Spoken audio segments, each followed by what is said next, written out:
Napadaan nga pala kami dito sa Diwata Paris Overload, Quezon City. Mula sa SM North kung saan kami nag-deliver, 40 minutes lang ito hanggang dito sa Visayas Avenue. Nasa looban pala ito at residential ang lugar. Maraming parking boy ang nag-aabang dito sa labas para sa mga magpa-park. At kapalit yan, bibigyan mo sila ng 50 pesos para mabantayan ang sasakyan mo. Malayo pa lang nakita na namin itong gate kung saan ka papasok at ito na rin ang labasan. Sa pagpasok namin, bumungad sa amin ang maraming basura. Tanda ito na napakaraming customer na ang pumunta dito mula umaga hanggang ngayong alas 6 na ng gabi. Dito rin pala sa loob ang parkingan ng mga motor.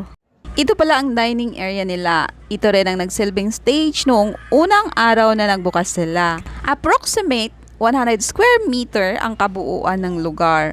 Nadatnan namin ang dalawang mahaba-habang pila. At no worries dahil may priority lane din dito. Dalawang POS machine ang gamit nila sa pagtitake ng order. O diba, level up ang kanilang cashier, parang Jollibee. Kung napansin nyo, compare sa Pasay branch, marami na ang naidagdag dito. Kaya lang, upon ordering, 3 na lang ang available dito. Sayang at magte-take out sana ako ng Family Seek and Joy. Pagkatapos magbayad, ito nga may instruction itong cashier na pumila sa panibagong pila para makakuha ng food na in-order namin. Ito nga't nadatnan ko ang partner ko na nakipag-diskusyon dito sa attendant dahil magbabayad pa daw ng another 20 pesos para sa gravy ng manok na in-order namin. Nasa add-on list pala itong gravy sa halagang 20 pesos. Wala palang libreng gravy para sa Seek and Joy. At nung nagkaintindihan na nga sila, nag-proceed kami dito sa kanin section para kumuha ng kanin. Kumuha kami ng 3 takal ng kanin, good for sharing. Pagkatapos namin kumuha dito, ay kailangan din naming pumila sa station kung saan makukuha ang soft drinks. Pero bago kami mag-proceed doon, naglagay na ako ng mga condiments dito sa mga in-order namin. Ito pala in-order namin, isang Seek and Joy at isang Paris Classic na Retiro style.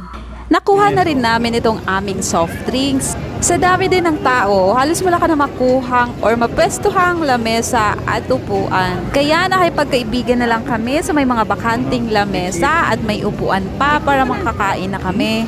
Ito na nga ang in-order naming Paris Classic. Malapot ang kanyang sauce, magkahawig ito sa Retiro style. Akari naman itong gamit nilang karne. Sa halagang 120 pesos, mayroon ka ng unlimited rice with soft drinks. Masarap talaga ang lasa ng classic Paris na ito, kaya lang may napapansin ako dito sa sabaw.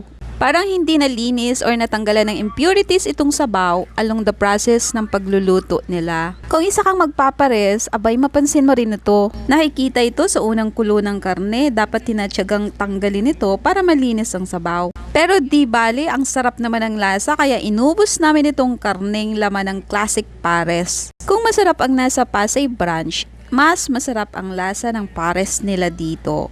Ganun din sa Seek and Joy. Pagkatapos ko ngang kumain, abay pumila kagad ako dito sa dessert section. Ito ang ice cream, abay libre lang ito, pwede kang bumalik-balik dito. Bongga talaga dito sa Quezon City branch ng Diwata Paris Overload. At talagang may pa-dessert pa, diba? Si Diwata ay isang inspirasyon sa ating lahat, ano? Pero tao lang din siya na nagkakamali. Tayong lahat ay nagkakamali. No worries dahil sa pagkakamali, dyan tayo natututo. Dyan tayo nagle-level up.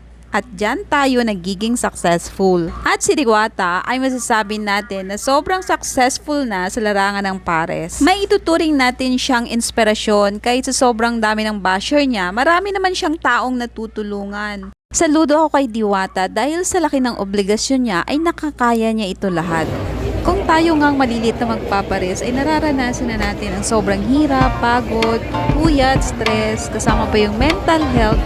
How much more si Diwata. Kaya saludo pa rin ako kay Diwata, no? And of course, saludo ako sa mga nagne-negosyo dyan sa kalye. Congrats sa ating lahat. Huwag tayong sumuko. Kaya natin to. Keep going and thank you for watching. See you next time. Bye! The sun is up, it's a beautiful day. My beginning will be as bright as the sun.